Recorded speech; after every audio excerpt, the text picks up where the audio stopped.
If necessary, most of us who live in this area can hire a plumber, a roofer, an electrician, a carpenter, a mason, a laborer, or even someone to cook our food.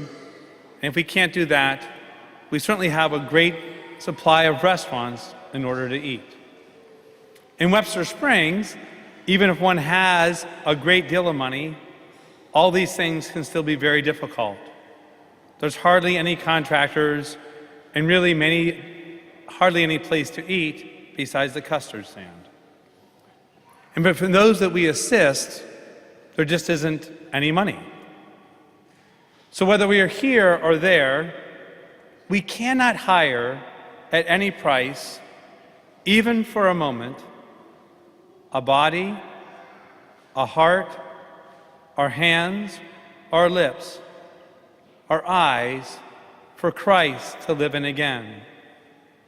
Only a deep, dedicated, constant love can give Christ a new life with which to touch and heal the men and women that he died to save. And unless each man, woman, and child that we touch, even so slightly, touches Christ through us and because of us, then we have failed Christ. We have failed to live up to the only true profession that we have, the profession of being Christ-bearers to a world sick with sin and aching for the healing hands of Christ. So as most of you know, I traveled with 50 of our parishioners to Webster Springs last week. We did not have what most people would call a team of professionals. It's true that we had one retired carpenter and a painter with us. The rest of us come from very different careers, jobs, and life paths. But somehow we were able to replace the roofs on 5 houses, replace the floors in parts of 3 houses, repair plumbing in 2 houses, side a house, replace windows and gutters. While this work was great, it was the work of our true professionals that made the greatest difference. To start with, you have to understand the area a little bit. Not only is it poor, there really are just not many Catholics. Many people outside of us, they haven't run into Catholics.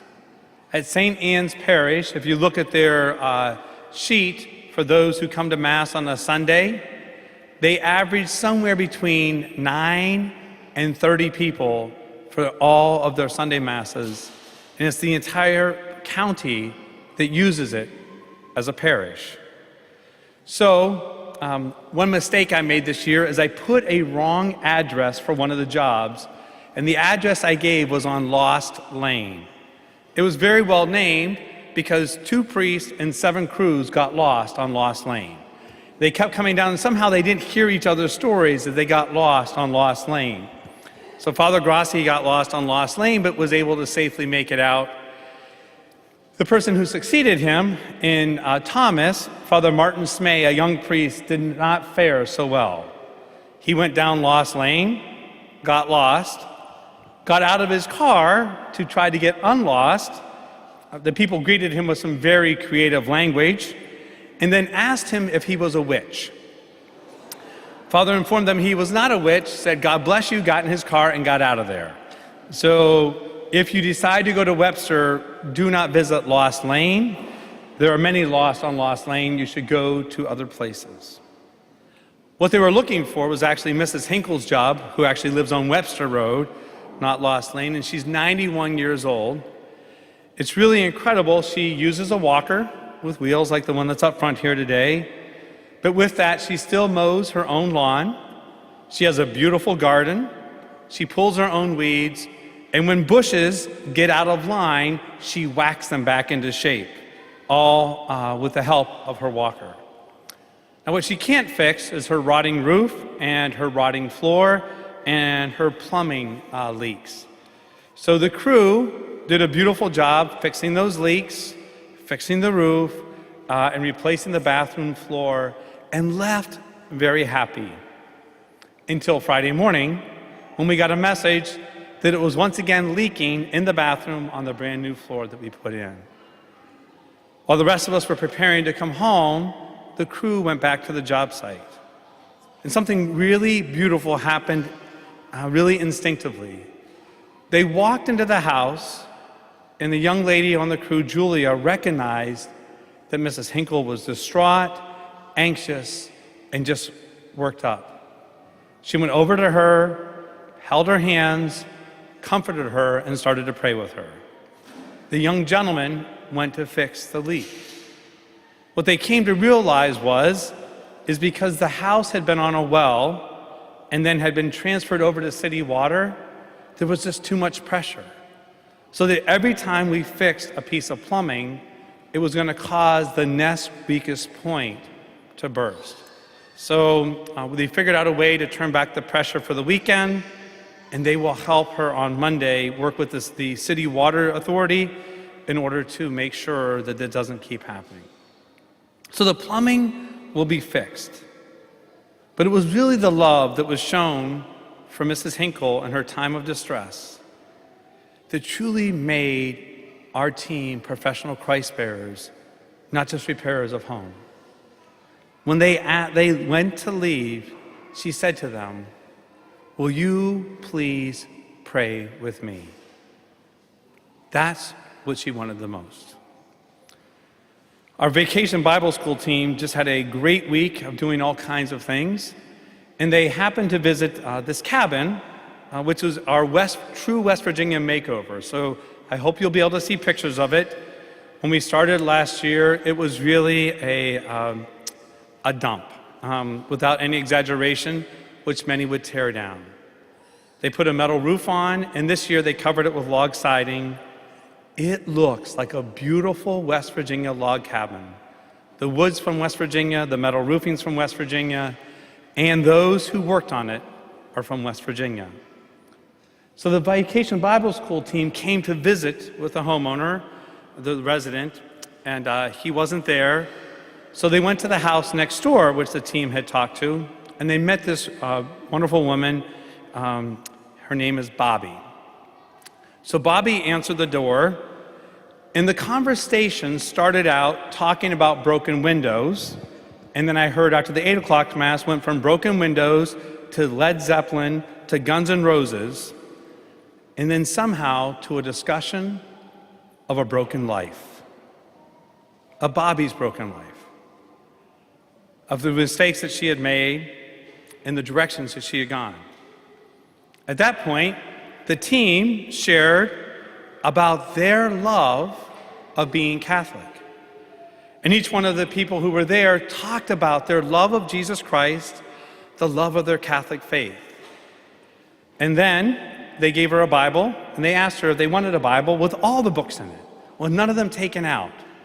Well, she was intrigued. She had never heard about this before, about the fullness of our Lord's scriptures being contained. So they gave it to her.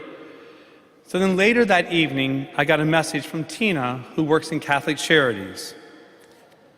"I know you are busy, but I wanted you to know that I got a message from a young lady, Bobby, who's been working on a burnt house in Parkhole. She's had a rough life, mostly from her own doing, but she's working on changing it.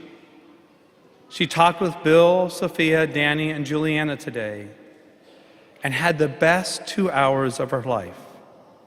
She is making lunch for them tomorrow. I wanted you to know that these folks impacted her life today.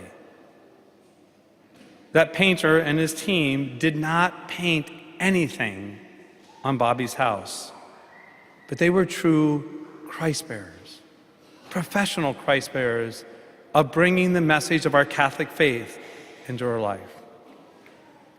On another crew, we had 6 young men working together, replacing the roof on an old coal company house. Kay lives in the house. She's been there her entire life. She's in her 60s. Eventually, they would be able to buy the house from the coal company. And she has her brother living with her, who has taken many awkward turns in life. Well, while they were working on the house, they noticed Craig's house next door, which really had some of its own difficulties. One of them was something simple. There was a torn, tattered American flag on a torn pole and an old bracket. So they just did something simple. They went to the hardware store, bought a new bracket, a new pole, and a new flag, and they went over and replaced it on the house. Now, what was incredible to me is while they were doing this, Craig was just wearing a pair of shorts, no shirt. As soon as the flag went on the side of his house, he put his hand on his chest and instinctively led us in doing the Pledge of Allegiance to the flag. What happened at the end of it is the crew chief on the job added one more word: Amen. And somehow, this Pledge of Allegiance turned into a prayer for Craig, a prayer for our country, a prayer for belief in something better. Craig was genuinely touched by this gift. He thanked the crew. Christ was brought to his home that day under the guise of an American flag. Mark and Shayla are school teachers. Mark has been teaching in Webster County for 11 years, most of it in elementary school. He's concerned. This year, he's being asked to teach 9th grade health. Mark has a clear understanding of what it means to be male and female, of what it means to be made in the image and likeness of God. And he's scared and concerned about a culture that wants to teach something else. But he just wants to stick to the truth. They have 3 beautiful children and are really one of the nicest families that we've ever worked for in the county. They, like many people, live along one of the many streams and rivers that crisscross Webster County. In 2016, it flooded their laundry room on the backside of their house next to their kitchen. It hasn't dried out yet. 6 years. So when you go into this room, the humidity is terrible. The mold is terrible, and the rotten floor is terrible. So our crew, as they took it out, did so incredibly joyfully. I still don't completely understand this. I just don't think I would be joyful if I was assigned this job. As they were doing it, they burst some of their own plumbing to add more water to the situation.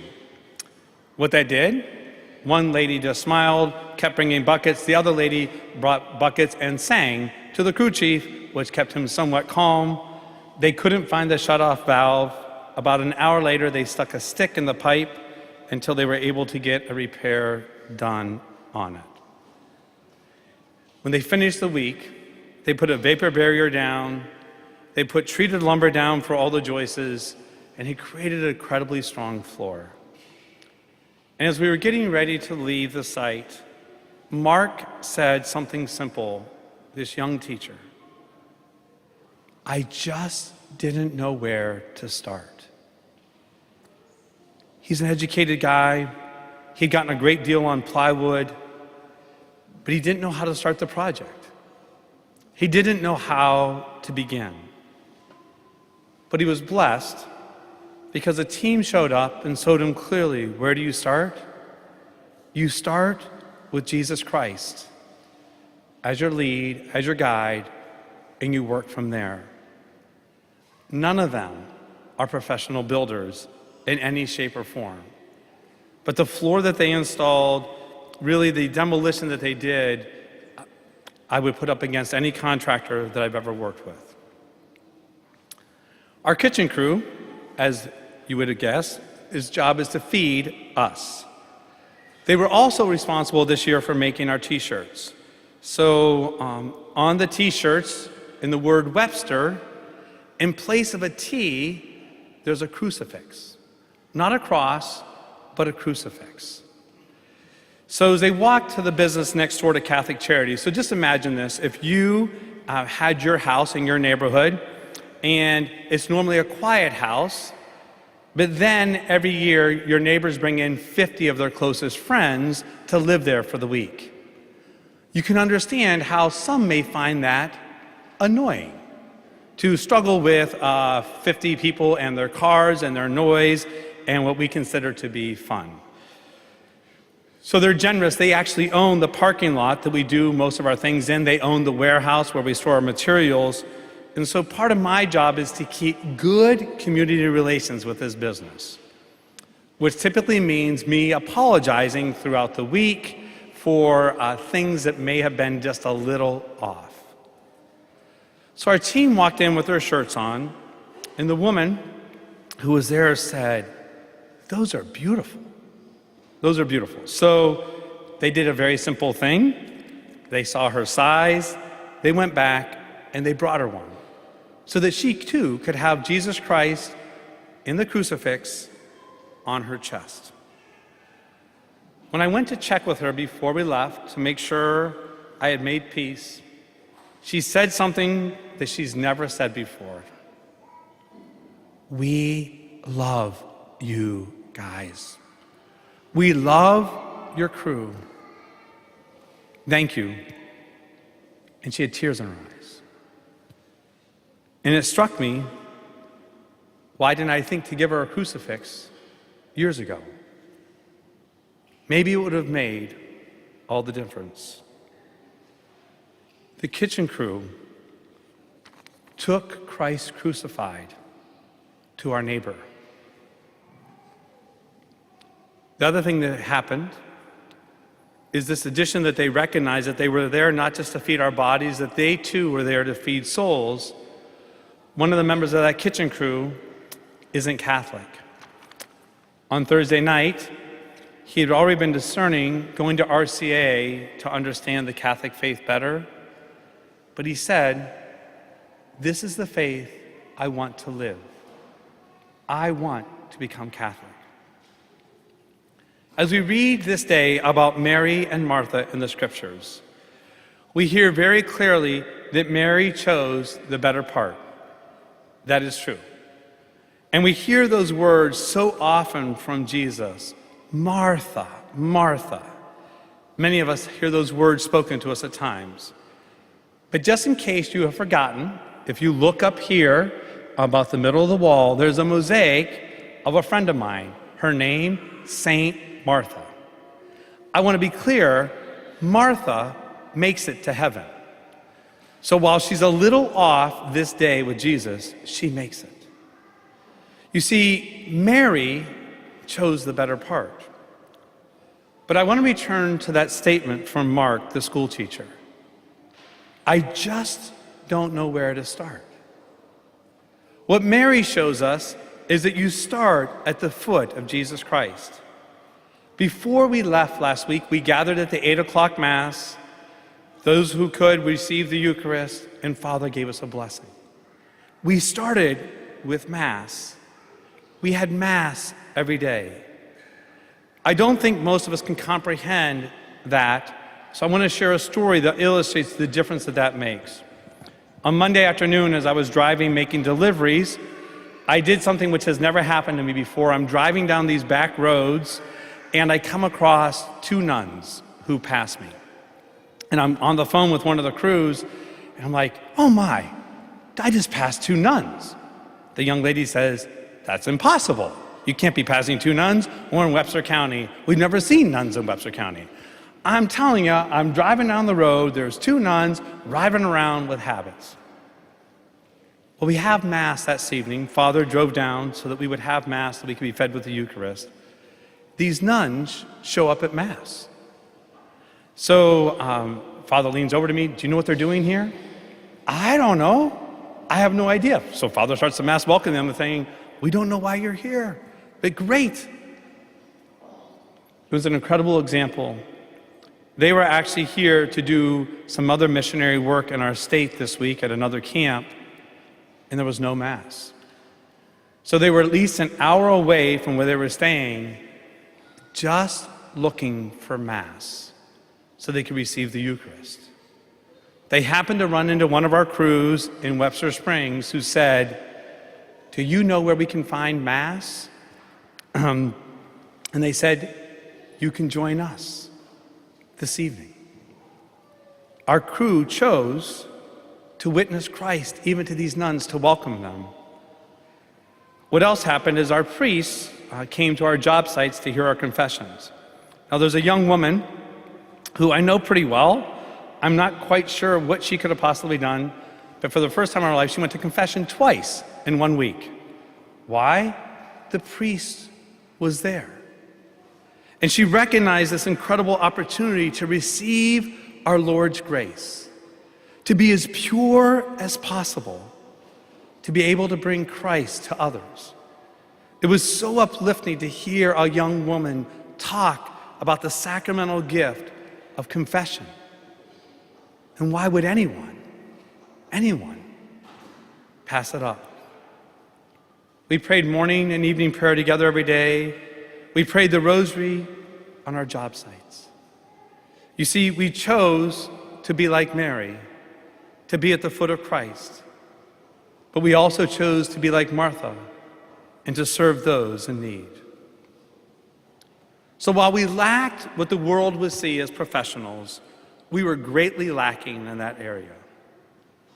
We did live for 1 week of our life our true profession. We embraced both Mary and Martha. We chose to be Christ bearers to a world sick with sin and aching for the healing hands of Christ. But I have an offer to you from all those who are with us. We did it for a week. What would happen if this week all of us who are at Mass today chose our true profession? Not our job, not our career, but our profession, and chose to be Christ bearers to the world.